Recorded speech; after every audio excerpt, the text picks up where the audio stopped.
سیرت صحابہ دا یو سیشن به انشاءاللہ منگ چلو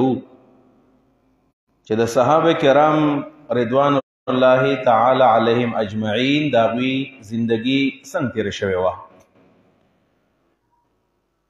د نبی کریم صلی الله علیه وسلم سره ملګرتیا په څومره اخلاص باندې او په څومره مینه محبت باندې تیر کړی دا او کم صفاتو چې دا صفاتو په بنیاد باندې الله رب العالمین د صحابه کرامو دا مقام او دا مرتبه دومره زیات اوچت کړي او هغه اسباب او هغه صفات به ان شاء الله تعالی هم بیانو منګه. ابتدا کې با خلفای راشدین دا غوی په ژوند باندې خبره کو او دا غین ورستو بیا 10 مبشره چې کوم لس کسان ہوتا الله رب نبی علیہ الصلوۃ والسلام دنیا کې د جنت زیر اورولې او هغه صحابه او دا غین ورستو بیا هغه صحابه کرام چې داوی د اسلام د پاره ډیر زیات خدمات دي د دعوت په میدان کې د جهاد په میدان کې د سیاست او د خلافت په میدان کې او د علم او د تقوا په میدان کې چې کوم صحابه کرام نمونه مشهور دي ان شاء الله تعالی دا غي بیان وکړو او دا خالص په دې نیت باندې به ان شاء الله دا سیریل بچلو منګه چې منګه د صحابه کرامو ژوند یاد او تاسو هم کوشش کوئ چې په وخت باندې راځي ان شاء الله تعالی په دې کې بخیری چې ټول خبره کله واوري دي شنو د انسان ته ډیره زیاته فائدہ پدې کیږي. نن زمونږه موضوع ده سیرت ابو بکر صدیق رضی الله تعالی عنہ. د اسمان چې کوم گلشن ده نو دا پستور باندې خیسته ده دا چې کله ماخام شي او سړی کله د اسمان ته ګوري نو تک تور شپه شي څومره چې تیاره زیاتیږي نو دا ستوري به ډېر زیات خوند کوي او ډېره مزه کوي. نو څنګه چې اسمان په دې ظاهري ستورو باندې ښایسته ښکاره کېږي ولقد زینا السماء الدنیا بمصابیح و دا نږدې اسمان موږ په ستورو باندې ښایسته کړی دی نو حقیقت دا دی چې د ازمکه دا په دې اهل علم باندې او په اهل علمو کې بیا صحابه کرام باندې الله د ازمکه ښایسته کړی دی. د اسمان ګلشنم په ستورو باندې ښایسته دی او د ازمکه دا ګلشنم په ستورو باندې ښایسته دی. مشهور حدیث ته صحیح مسلم کې د حضرت سیدنا انس رضی الله عنه چې نبی کریم صلی الله علیه وسلم فرمایي ان مثل العلماء فی الارض كمثل نجوم فی السماء یحتدى بها فی ظلمات البر والبحر. چې په مقدس مکه باندې د اهل علم او د علماو او د صحابه کرامو مثال داسې دی لکه په اسمان کې چې ستوري دي. یحتدى بها فی ظلمات البر والبحر د وچه او د لمدې په تیارو کې د دې ستورو د اهل علم او په باندې خلکو ته هدایت او رڼا ملاويږي. او یا رسول الله صلی الله علیه وسلم فرمایي فاذا انتمست النجوم یوشک ان تدل الهدات الله دې نه کیو کدا ستوري خړشل بیا وګوره خلکو ته هدایت نه ملاويږي دا هدایت یافته خلک بم دا به لاري شي. بیا د دیو جن صحابه کرام او بیا داسې قسم صحابه لکه ابو بکر او عمر او عثمان او علی او 10 مبشره بالجنه رضوان الله علیهم اجمعین حقیقت دا دی چې انسانانو ته هدایت خودلې ده لارې او ته خودلې ده د ژوند د تیرولو طریقې ورته خودلې ده او په دې ستورو کې د ټول نمایا او د ټول نوچت او زلیدون کې ستوره دا بیا حضرت سیدنا ابو بکر صدیق رضی الله تعالی عنہ دی. سلور خلفاء ابو بکر عمر عثمان علی 10 مبشرہ چې لس کسانو ته زیر د نبی علیہ الصلوۃ والسلام د خلینه دنیا کې د رسول الله په جماعت کې د رسول الله په منبر باندې اورول شو نو هغه صحابه او د ټول نوچت پدې کې بیا ابو بکر صدیق رضی الله تعالی عنہ دی. ظاهر خبر ده چې د حضرت ابو بکر صدیق رضی الله تعالی عنہ سیرت دا په یو جمعه 2 سلور 15 کې نشي بیان دی.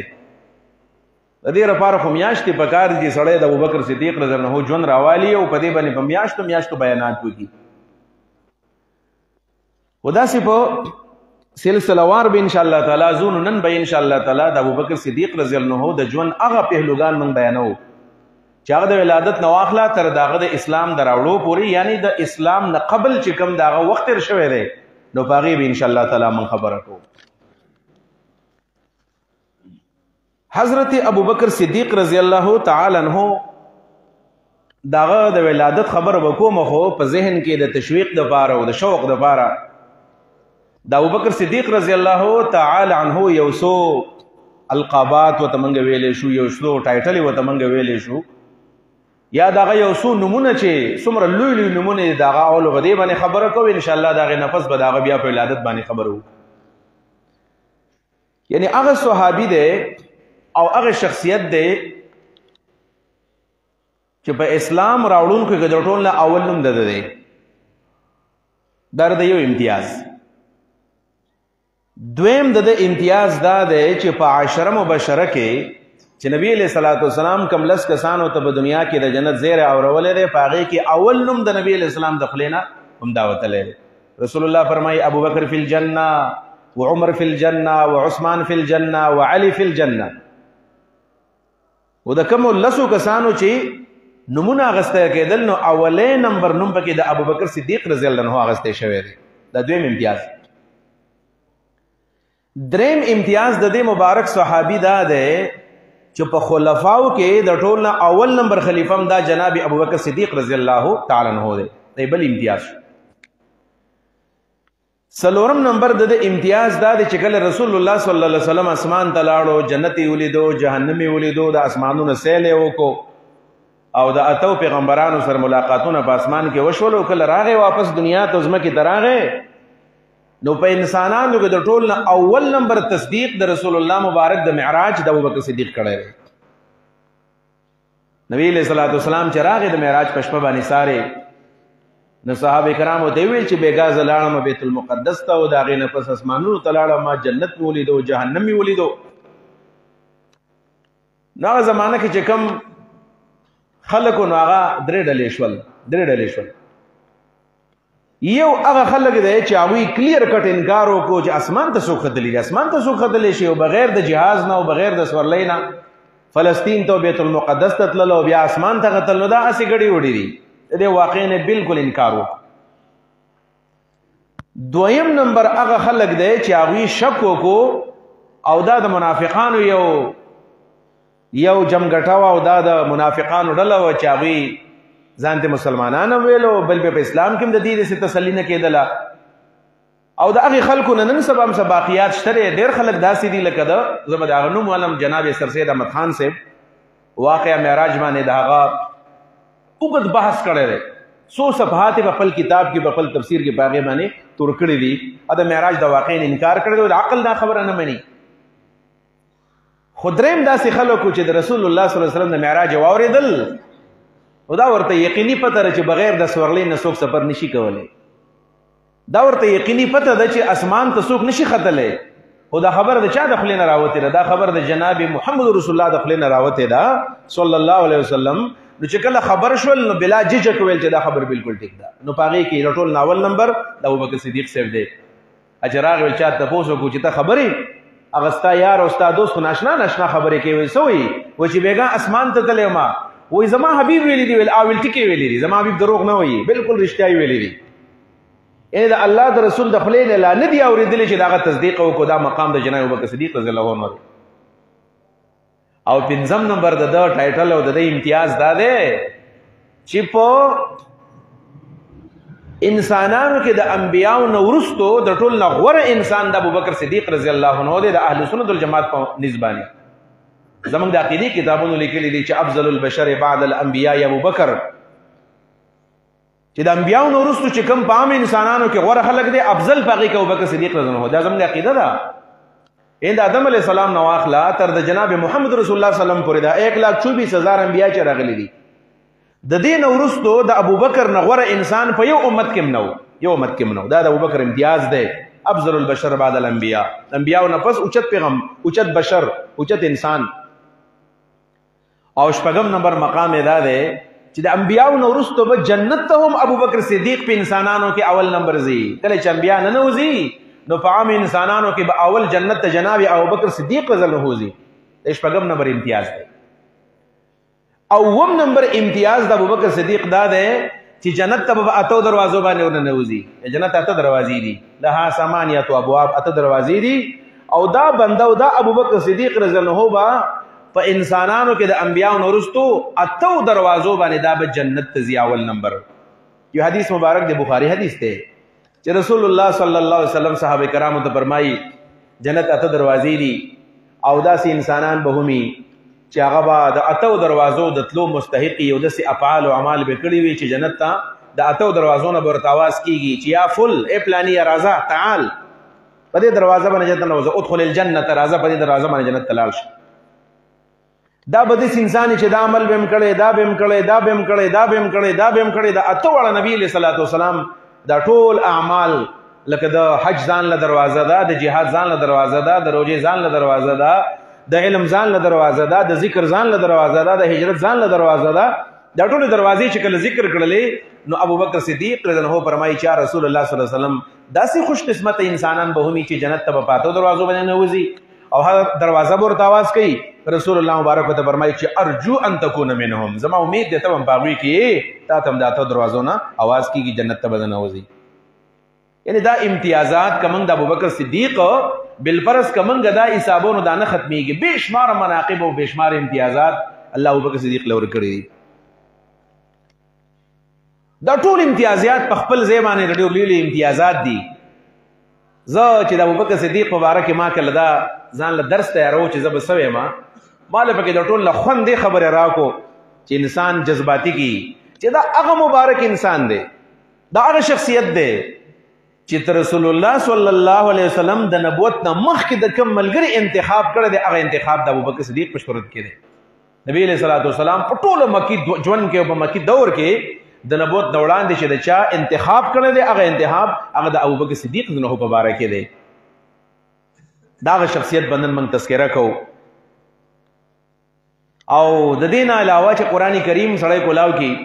دا ځان له د اهل سنت والجماعت دا یو عقیده ده او دا مسائل په دې کتابونو کې ذکر شوي دي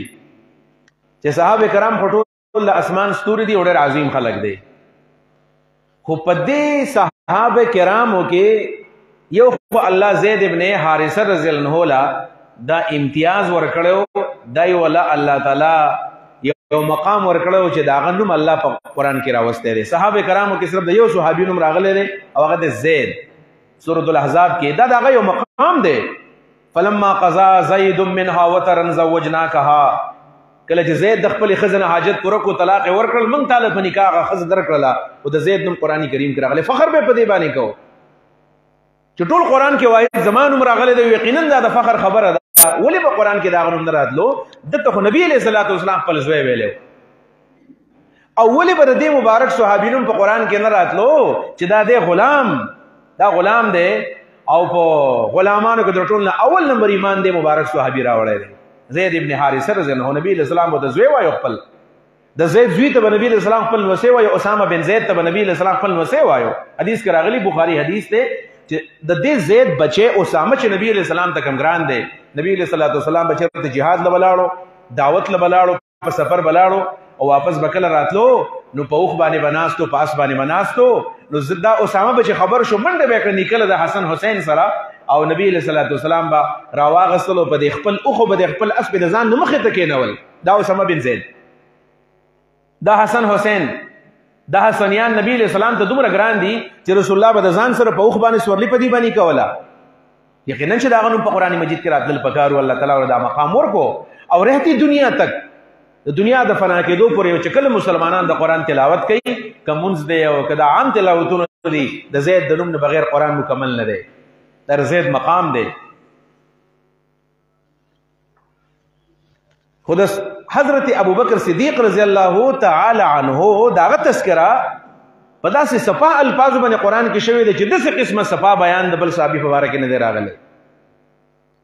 په دې وجه باندې علما د اهل سنت والجماعت وایي چې کچا د ابوبکر صدیق رضی الله عنه په صحابیت کې او داغه په ایمان کې شک چرته وکړو نو دا سړی کافر دی، دا مسلمان نشي کېدلی. ولې؟ ځکه چې داغه صحابیت په قرآن کریم باندې دا ثابت شوی دی. دا ضد او تعصب او دا فرقه پرستی او مسلک پرستی او دا ډلبازي دومره خطرناک شی دی چې سره د دینه چې د رسول الله صلی الله علیه وسلم سره په غار ثور کې دی. دا بل مقام دی د ابوبکر صدیق صاحب چې په هجرت کې نبی علیہ الصلوۃ والسلام انتخاب د کړی دی. په غار ثور کو سره درې شپې کړی دي او د په بار کې الله دا آیت را لګلې دی چې الا تنصروه، که تاسو دې پیغمبر مدد نه کوئ مکوئ تاسو. ولې داسې څوک شته چې هغه د مدد کړی دی؟ هغه الله دی. فقد نصره الله، یقینا د دې پیغمبر مدد الله په خپل باندې کړی دی. کله اذ اخرجه الذين كفروا، کله چې د مکې مشرکانو کافرانو د خپل وطن نه ویستو. ثاني اثنين، دا په دوو کې دویم نمبر و. هغه دویم څوک دی؟ دویم ابوبکر صدیق صاحب دی. اذ هما فی الغار، کله چې دا دوانه په غار ثور کې اذ یقول لصاحبه، دا غره کله چې د پیغمبر خپل صاحب ته ویل، خپل ملګری ته ویل لا تحزن ان الله معنا، غمجن کېږه مو الله زما او ستا سره دی. داسې نه وایي چې زما سره الله دی. ان معي ربي نه وایي. دا د رسول الله په ابوبکر باندې مضبوط اعتماد چې کله په بحر قلزم باندې په درې نیل باندې کله موسی علیه السلام د فرعون نه خپل قوم بچ کوو او کله د دریاب ته راورسېدل، نو د بنو اسرائیلو موسی علیه السلام ته چې ان لمدرکون، نو خو رالاندې شو. دغه د راورسېدل، نو موسی علیه السلام ورته چې ان معي ربي سيهدين، زما سره زما رب دی، ما ته به الله لار راښیي، تاسو غم مه کوئ. یعنې د موسی علیه السلام په دې شپږو لکو خلکو کې لکه اسرائیلي روایت دی چې دا 6,00,000 بنو اسرائیل وسره، خو په چا دومره اعتماد نشته چې ورته وایي الله زموږ سره دی، وایي الله زما سره، تاسو ما پسې راځئ. خو د نبی علیه السلام په ابوبکر صدیق دومره اعتماد دی چې نبی علیه السلام ابوبکر ته څه وایي؟ دا چې کله په غار ثور کې دي انشاءالله پر روان درس کې به د دې تفصیلي بیان وکړو به د غار ثور د واقعي. خو چې په غار ثور کې کله دی او پټ شوي دي د مشرکانو نه، مشرکان رالل او د غار د خولې ته راورسېدل، نو ابوبکر صدیق صاحب نبی علیه السلام ته وایي چې رسول الله د دې خلکو خپې موږ ته په نظر باندې راللي، که لږ لاندې وګوري نو موږ به وویني. رسول الله ورته څه وایي؟ ابوبکر لا تحزن ان الله معنا، ابوبکر خپکېږه مو الله زما او ستا دوانو سره دی. دا د رسول الله په ابوبکر باندې هغه یقین دی او هغه اعتماد دی چې رسول الله ورته فرمایي لا تحزن ان الله معنا، زما سره الله دی، ستا سره دی. ځکه په دې خبره د ابوبکر صدیق اعتماد راتلو، دغه په یقین راتلو. اذ هما فی الغار، په دې وجه باندې د ابوبکر صدیق رضی الله عنه صحابیت دا په قرآن کریم باندې ثابت دی. نو ما د تعصب خبره وکړه چې شیعاګان بدبخته اهل تشیع چونکې هغوی مینه د حضرت علی صاحب سره کوي. ښه خبره د حضرت علی سره محبت کول، د حضرت علی رضی الله عنه سره محبت کول دا د ایمان حصه ده. او په کار دی چې موږ د شیعاګانو نه موږ سره ډېره زیاته مینه وکړو. د رسول الله زوم دی، د حسن حسین پلار دی، د فاطمې خاوند دی، په نوجوانانو کې د 10 کالو په عمر کې ایمان راوړی دی، ډېر اوچت مقام دی. خو د ابوبکر او د عمر په مخالفت کې رضی الله عنهما په مخالفت کې هغوی د حضرت علی صاحب لمن ډېره زیاته راټینګوي او دروغ وایي او بغض یې د حد ته رسېدلی دی چې د دې واقعې نه انکار کوي چې د رسول الله سره په غار ثور کې او د هجرت په موقع سره ابوبکر صدیق وایي نه مني دا خبره. دا دغه بغض دی او دومره بدبخت دي دا چې کله حرمینو ته تاسو تللی یئ نو جنوب کې د رسول الله مبارک قبر چې کوم ځای کې روضه مبارکه ده، د هغه په خوا کې د ابوبکر صدیق دغه ورسره روضه، دا د هغه مینه محبت دی چې څنګه په ژوند کې ورسره ملګرتیا کړې وه، په مړینې ورسره هم ملګرتیا نصیب شوې ده. دا د رسول الله چې په کوم ځای کې خپې دي، دا نبی علیه الصلاۃ والسلام په کوم ځای کې خپې دي، د دې خپو خوا ته نږدې په دغه ځای کې د ابوبکر صدیق قبر دی. دومره خو ادب احترام دی، د رسول الله سره نږدې قبر هم نه جوړوي. په کوم ځای کې د نبی علیه السلام خپې دي، په هغه ځای کې بیا داسې د رسول الله د خپو سره ابوبکر سر دی او دا د هغه قبر ورسره لګېدلی دی. او بیا ورپسې خوا کې د حضرت عمر فاروق صاحب قبر دی. موږ چې کله سلام کوو نو په باب السلام چې ورننوځو نو اول رسول الله ته سلام وکړو، بیا ابوبکر ته وکړو، بیا عمر ته کوو. او دا شیعاګان په باب السلام نه ورننوځي، په هغه بار طرف باندې راځي او سلام نبی علیه الصلاۃ والسلام ته کوي، ځکه چې ازنه د دې سلام په چته ابوبکر عمر باندې ولېږي. ناشنا خبره در شیعاګانو یو طرف ته حضرت علی او حضرت حسن حسین له ولې مقام ورکوي؟ وایي ځکه دا د رسول الله مبارک څه دي، دغه نوسی دی او دغه زوم دی او تر زوی دی او خلیفه بلا فصل دی او د نبی علیہ السلام د نسبت په وجه دومره غټ مقام ولا ورکوي او داغه په وجه باندې د حضرت علی او د حضرت حسن او د حسین او د فاطمه د هغوی د خپو د خاورې قدر کوي. خو دې ته سوچ نه کوي چې د کم صحابي سره او د کم ملګري سره نبی علیہ السلام مرګ هم نصیب شو، ژوند هم ورسره نصیب شو او سره خوا کې پراته دي او د هغوی قدر دی نه کوي او په بار طرف باندې راځي او د نبی علیہ السلام پر روضه باندې بیا سلام کوي. دا د ضد د وجه نه او د تعصب د وجه نه الله تعالی ګوره چاته حق نه نصیب کړي. خبره ځان پوهه کوي. ګوره دا سیرت او دا واقعات اسې د غب د پاره او د خوند د پاره نه بیانوم، په دې کې زما سره پر سبق دی د ضد په بنیاد باندې د تعصب په بنیاد باندې انسان بیا ړوند کړي هغه بیا حق نشي موندلی دا حق د موندلو دپاره دا خبره ضروري ده چې ما او تا دا لوښی دا به خالي او بالکل صفا به وي نو الله تعالی بیا موږ ته حق نصیب کوي ابو بکر صدیق رضی الله تعالی عنہ 573 کې دا پیدا شوی دی 573 عیسوي کې دا پیدا دی د رسول الله صلی الله علیه وسلم نا 2.5 کال کشر دی نبی کریم صلی الله علیه وسلم په عام الفیل باندې عام الفیل اول عام الفیل خو تاسو پیژنئ دا هغه کال دی په کم کال باندې چې ابرهه د یمن راغلی او په کعبه باندې هغه حمله کړې وه الله رب العالمین دا مرغو په ذریعه باندې د خپل کعبه حفاظت وکړو او مرغې راللې او د ابرهه چې هاتیانو باندې سوارو او دا چې په کوم او هاتی باندې سور دی او دا محمود نوم دی او عام الفیل ورته په دې بنیاد باندې وایي چې فیل هاتیانو ته وایي او دا د هاتیانو دغه یو قافله وه او په هغه زمانه کې هاتیان په عربو کې چا نه پېژندل کله چې ابرهه په کعبه باندې حمله کوله د یمن نو هغه چې کله هاتیان د ځان سره راوستل د هغې وجه دا وه چې هاتیان په عربو کې چا نه پېژندل او په یمن کې هم هاتیان نه عام طور باندې د اوښانو سورلي و د اوښانو دا انتظام و خو ده وایي د ایتوپیا او د حبشې او د افریقې نه دا 11 هاتیان راغوښتلي وو د دې لپاره چې په مکې په خلکو باندې خپل رعب ورواچي او خپل رعب یې جماو کړي دا په خپله باندې په یو لوی هاتي باندې سور دی محمود په نوم باندې او دوی چې کله راننوتل او کله منا ته راورسېدل نو الله رب العالمین د هغوی د پاسه د کاڼو باران راوورو او دا کاڼي به د دې مرغو په دې خلو کې او دا به چې کله راګزار کو په دې سر باندې به ولګېدو د لاندې یخت به تېووتو اوښان یې مردار شول او هتیان یې مردار شول او دا بدبخته مردار شول دې ته عام الفیل وایي په دقه کال جناب محمد رسول الله صلی الله علیه وسلم دا پیدا شوی دی عام الفیل باندې او بیا په دریم عام الفیل باندې بیا ابو بکر صدیق بیا پیدا شوی دی 2.5 کال نبی علیہ الصلوۃ والسلام د دې صحابینا داتې مشر دی نو 570 کې نبی علیہ السلام پیدا دی او په 573 کې ابو بکر صدیق پیدا شوی دی کله چې پیدا شو نو چونکې د کعبه سره د مشرکانو مینا وه دا مقدس ځایونه دا د خلکو دپاره یو شانی یعنی دا موږ نشو ویلی چې د مشرکانو د کعبې سره ولې مینه وه دا منګه بریلیان صاحبان چې که نه کافر ورته نه وایو بدعتیان دي بدعت کوي خو هغه د دې خبره ډېره دعوه کوي چې موږ د الله د پیغمبر سره ډېره زیاته مینه کوو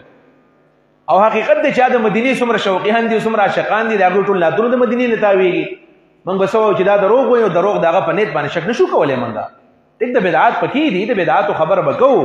خو د هغوی د محبت انکار نشو کولی چې د رسول الله سره مینه ده یا د نعت سره او یا د مدینې سره مینه ده خو دقه شان مشرکانو به هم د دې کعبې سره محبت به کوو چونکې نږدې دا واقعات تېره شوې وه او کله چې ابوبکر صدیق پیدا شو نو پلار ورله نوم ښودلی دی عبدالکعبه نوم یې ورله ښودلی دی عبدالکعبه څه معنا ده د کعبې غلام د کعبې بنده نو که د عبدالکعبه معنا د کعبې غلام دا معنا شي چې دا به د کعبې خدمت کوي نو دا معنا ټیک ده خو دې کې داسې د شرک وهم پکې دی په دې وجه باندې داسې وران نومونه به نبي علیه صلات وسلام بدلول دو خبر یاد ساتئ د واقعاتو کې سیرت کې به انشاءالله دې نوم یادو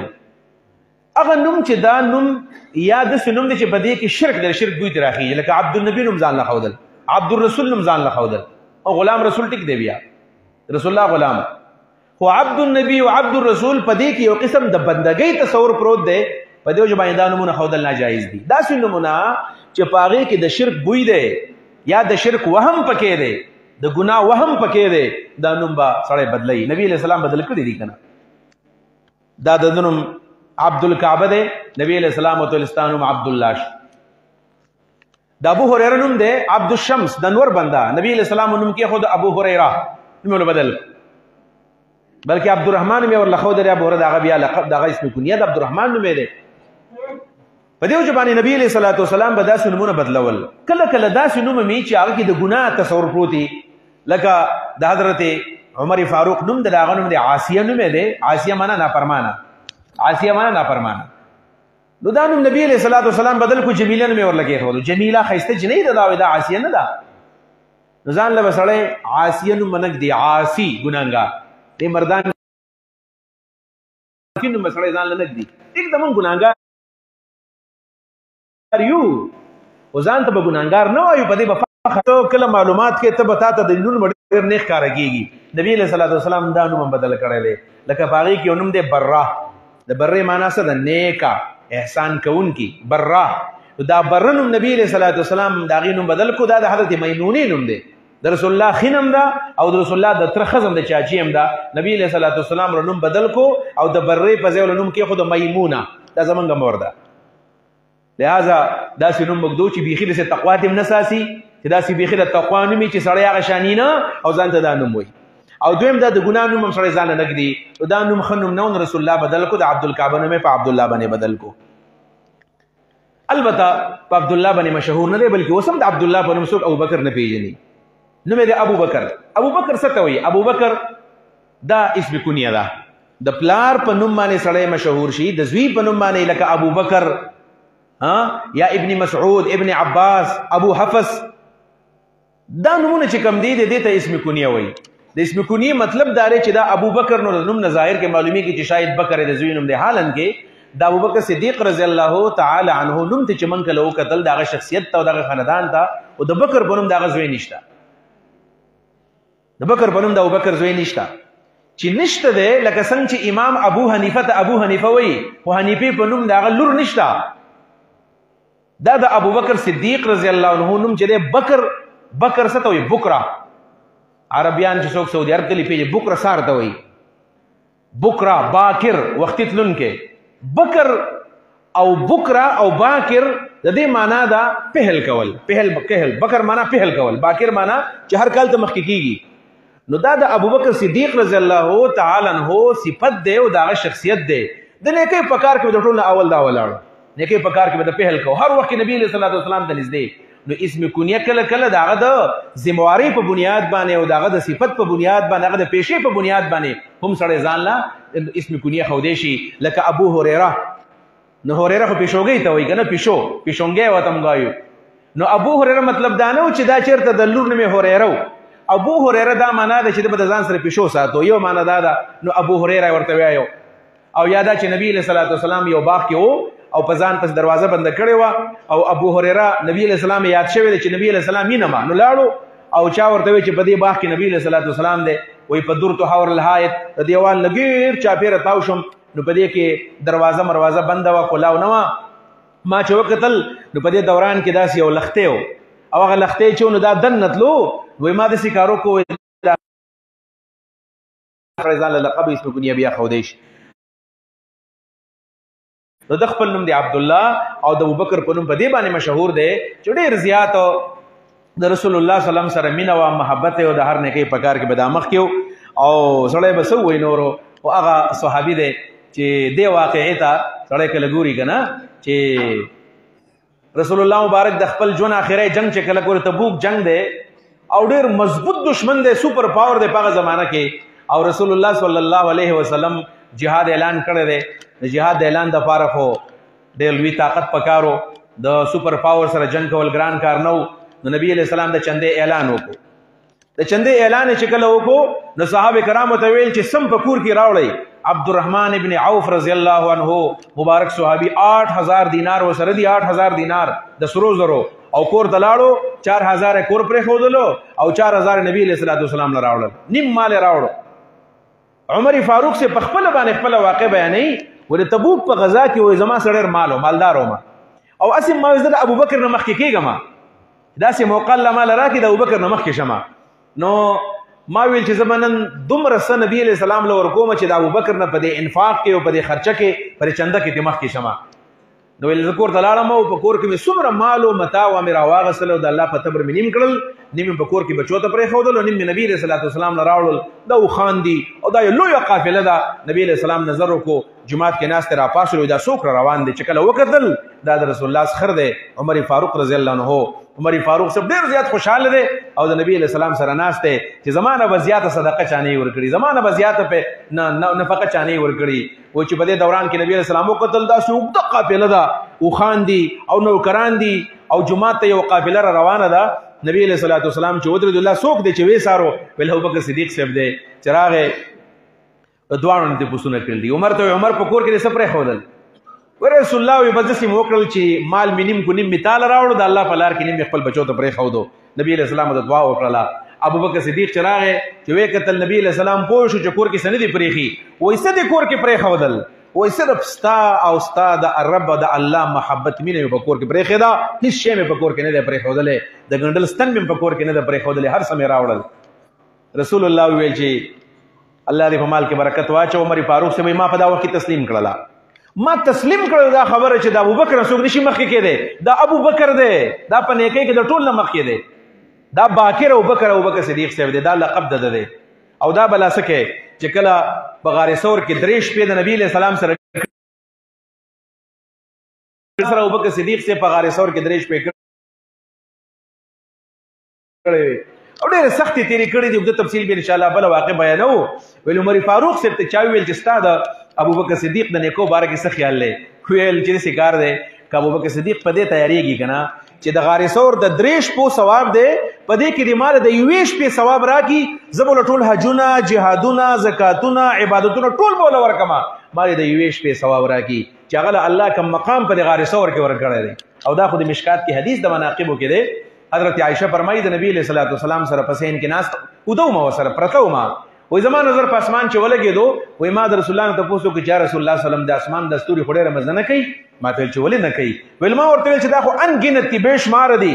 استاد څه خیال لستا په دې ملګرو کې مدرسې ملګری وي چې دومره نیکی به کړی وي چې د اسمان ستورو ته ورسیږي زکا چې به سبحان الله څومره ثواب ملاويږي او په یو روپۍ الله څومره ورکي نبی علیہ السلام علاوه وی زما خیال راغی چې دا به زما پلار یادوي بل چې څوک دی ویل دا د حبسې پلار عمر فاروق صاحب دی دومره نیک اعمال دي د اسمان د ستورو نه زیاتې په دې کې مقابله راځي چې موږ شروع کړو موږ مقابله په دنیا کې په ګناهونو کې په دروغو کې موږ مقابله شروع کړې دي راځي چې په رښتیاو کې په نیکو کې یو بس مسابقه موږ شروع کړو حضرت عائشہ حیران شول چې دا عمر دومره زیاتې نیکی دي زما پلار وای تاسو مو کو چې عین حسنات ابو بکر یا رسول الله صلی الله علیه وسلم یا رسول الله د ابو بکر نیکی وای هغه ویلو چې د عمر دا ټول نیکی راجمع کې د ابوبکر یوې نیکی ته نه رسیږي د ابوبکر یوې نیکی ته د عمر دا ټول نیکی نه رسیږي دومره عظیم صحابي دی دومره عظیم صحابي خوش قسمت خلک هغه دی چې د لال شي مدینه ته او په ابوبکر باندې په دې ګناګار خپل باندې سلام وکړي چې السلام علیکا یا ابا بکر دا څومره عظیم انسان دی الله ول دا مقام ورکی د قبر په خوا باندې تیر شي دا ابوبکر دی د الله دا لقب ورکړی دی نور ډېر لقبونه دي صدیق لقب دی صدیق معنا ډېر زیات رښتینی دا لقب دی د صدیق دا معنا ده چې ډیر زیات رښتونه یو دا د دروغ په مقابله کې برښتاو کې باول نمبر او غالبا په موقع ته صدیق ویل شو چې کله رسول الله صلی الله علیه وسلم د اسمانونو واپس راکوشو او دته چاوي ویل چې ته خبره یا غستا ملګری خو بل سوي وای چې زبېګا اسمان ته تلېما وای چې د الله رسول وای چې ته تلېما دا بالکل رښتیا وای تلېو نو صدیق د صحابه کرامو مایو او صدیق لقب ول الله تعالی رسول ورکو څنګه چې عمر فاروق ته فاروق په موقع باندې ملاو شو لقب چې هغه منافق نه سر والے وګنه ابو منافق لا حضرت محمد رسول الله فیصله کړي وا د یو يهودي سره او د ویل راځه عمر فاروق لزو عمر لچرال نو هغه منافق خپل قضیه عمر ته پیش کړله يهودي ورته وی چې ابو حفص دا فیصله قانون شور جوړ کو ویل دا خو زمون ملګری مړ کو مسلمان مړ کو او دغه اسی روغ جوړه کوله الله قران کریم کې ایتون راولې کول دا دروغ وای او عمر فاروق سم خبره وکړه نو دا هغه وخت نبی عمر د خلکو فاروق وایو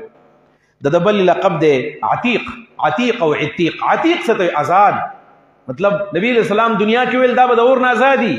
د اور نه آزادي دنیا کې د زیره ورولې دی او رسول الله صلی الله علیه وسلم یو ویلو کڅوک هغه چاته ګوري چې الله تعالی په دنیا کې د جهنم د اور نه آزاد کړي دی نو فلینظر الی ابي بکر او دغه ټیم کې ابوبکر راغی د نوم بل عتیق دی او د غار